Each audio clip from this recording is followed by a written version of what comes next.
قدرمنو ملګرو السلام علیکم. الله تعالی دې وکړي چې ښه اوسئ. دا چې نن د کاروان صاحب د ورځې سره دا ورځ برابره ده، نو تر هر څه وړاندې ګران کاروان صاحب ته د هغه د ورځې په مناسبت مبارکي وایم. الله تعالی دې وکړي چې دا ورځ د ده په ژوند کې بیا بیا راشي او بیا بیا ولمانځل شي. ما سره خو په تیرو اوږدو کلونو کې بلکې که ووایم د 1992 نه تر 2010 کال پورې په پېښور صدر کې، بیا په بي بي سي دفتر کې، په پېښور کې، بیا په کابل کې نو کاروان صاحب سره همکار پاتې شوی یم او ډېرې زیاتې ناستې ولاړې مې کړي دي او ډېرې زیاتې خاطرې را سره شته دي، ډېرې زیاتې مې خورې کړي دي او ډېرې زیاتې لا پاتې دي چې باید ولیکل شي. نو اوس به ستاسو په وړاندې یوه خاطره کېدمه چې دا خو خبره ما بار بار کړې ده چې ما په صدر بازار کې یوه ریړه لرله چې سګرټ او د ماشومانو د خواږه به مې پکې خرڅول، چاکلیټ او ټاپیانې او ژاولې. نو بیا به دا یاران چې د دفاترو نه رخصت شو، کاروان صاحب بي بي سي سره کار کولو، نثار صاحب د بي بي سي ورلډ سرویس سره وبخه سالک صاحب د بي بي سي ورلډ سرویس سره او نثار صاحب جی ټي زیډ یا بي فیر سره هغه تعلیمي نصاب کې کار کولو، شاه سعود او ډاکټر حنیف خلیل او راشد خټک او ورسره کلیوال خټک دوی به کالجونو کې نو دا به ټول بیا مازدیګر راټولېدل، زما د دې ریړې څنګ نه به ګر چاپېره راتاوېدل، بیا به زه مجبور شم چې ورسره جګ شم او لاړ شو اول ته د چایو په هوټل کې کینو او خپل ادبي تندې ماتې کړو، یو بل ته شعرونه ووایو، بحثونه وکړو. نو د ورځو نه یوه ورځ داسې وه چې د اوړي سخته ورځ وه او ما د چترۍ چې په ځان لګوله، غټه چترۍ، هغه مې داسې لږه داسې د لمر پرېواته ته راکږه کړې وه چې نیم وجود د سخت لمر نه وژغورم. بیا هم د دې پنډیو نه لاندې ټول را باندې نور، خو د ده مخ ته به چې هر څوک راغی ما شکل نه شو لیدلی، مګر سر یې ټیټ کړی وی او کراچۍ ته راننوتی وی، د کراچۍ ایریا ته، او بیا مې پېژندلی وی. نو په دغسې یو د وخت کې چې د پشکال سخته ګرمي ده او ماسپښینی دی، کاروان صاحب راغلی دی او د کراچۍ شاته چې به سوری او د دې دغه سوری د دې چترۍ غټې چترۍ سوری به د کراچۍ شاته دایم و.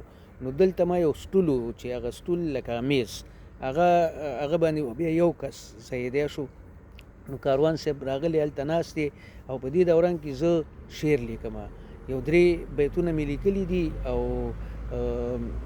خیال شته دی او کوشش کوم چې الفاظ سره راټول کړم، خو الفاظ نه راټولېږي. نو کاروان صاحب زما نه دغه 3 بیتونه دغه کړي دي، نوټ کړي دي او داسې په خپله مخه تللی دی، هلته تللی دی، هغه زاړه هوټل ته تللی دی، چای څښلی دی، بیرته چې راغی ما هم غزل پوره کړی دی او زه اوس همدا په زړه کې ګوړې ماتومه چې اوس به غزل مې لیکلی دی. نو اوس به کاروان صاحب راځي، ورته به ووایم نثار صاحب به راځي، بیا به هلته په د چایو په هوټل کې ټولو ته لولمه، دیو به یې راته محاسن او معایب په ګوته کوي.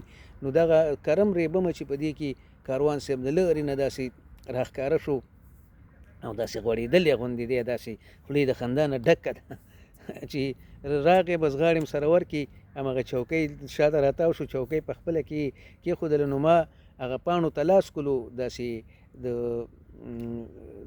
سګرټو د ګته به وه، دا ډنډې کې چایګتې، ما به په دې شعرونه لیکل، بیا به مې کتابچې ته اړول د شپې.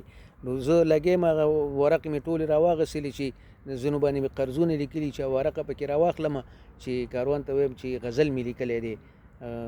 هغه به ویل، هغه راته وایي چې او غزل خو ما هم لیکلی دی، اول به یې زه وایم. زه ورته وایم نه، اول به یې زه وایم، ځکه ستا غزل همیشه قوي وي، بیا زه بې جرأته کېږم په ویلو کې. وایي نه نه دا څه وایې، ستا ډېرې ښې غزلې دي او څنګه خو بس شروع یې وکړله، خپل غزل ته یې شروع وکړه چې دا شروع یې څنګه وکړه، د نیمه مصره چې وویل همغه زما مصره وه، هغه مطلع، ورپسې بل بیت زما بیت و، ورپسې بل بیت زما بیت و، دا 3 بیتونه ټول زما وویل، هو به هو، هېڅ توارد پکې نه ځایېده. نو بیا پکې 4-5 بیته شپږو بیته همداسې اوږد غزل یا خو قصیدې لیکي، موږ خو لنډ پروازونه، هغه خو اوږده پروازونه کول. نو 18 بیته یې چې راته وویل او زما همداسې چې دا څومره مخ ته ځي زما رنګ زیړېږي او همداسې بې جرأته کېږم، نو دا راته وایي ښه اوس ته وایه. زه ورته وایم چې نه والله ما خو غزل نه دی لیکلی. نه نه نه ته خدای چې ووایه لیکلی دی ګوره، نه نه ووایه. ما زه ورته وایم چې نه مې دی لیکلی، والله کې مې لیکلی، ګوره قسم مه خوره ګناهګارېږي، لیکلی دی نه مې دی لیکلی. نه نه په ایمان چې راته به یې وایې. نو ما ورته ویلې چې زه به اوس تا ته څه ووایم، هېڅ شی نشته. اخر یې داسې راباندې لاس واچولو، داسې ځان ته رانږدې کړمه. نو راته وایي چې زه دلته راغلم، ما تا غزل لیکلو، ما د نه دا 3 بیتونه نوټ کړل، بیا لاړم هلته مې چای وڅښلو، بیا مې پسې نور بیتونه ولیکل. زه د خپل غزل ته خپله مطلع جوړوم، دا 3 بیتونه دې واله او غزل ورته جوړ کړه. نو دا یوه ډېره جالبه خاطره وه ما دپاره. نو ما ویل راځه له تاسو سره یې شریکه کړم. بس کاروان صاحب د الله تعالی تر ډېره ژوندی لري او زه ډېر خوشحاله یم چې د ده دپاره په ژوندوني په کال کې یوه ورځ نومول شوې ده او دا 100م کال دی چې نمانځل کېږي او ښه په درس کې نمانځل کېږي. بس تر ډېره ډېر ژوندی وي. خدای په امان.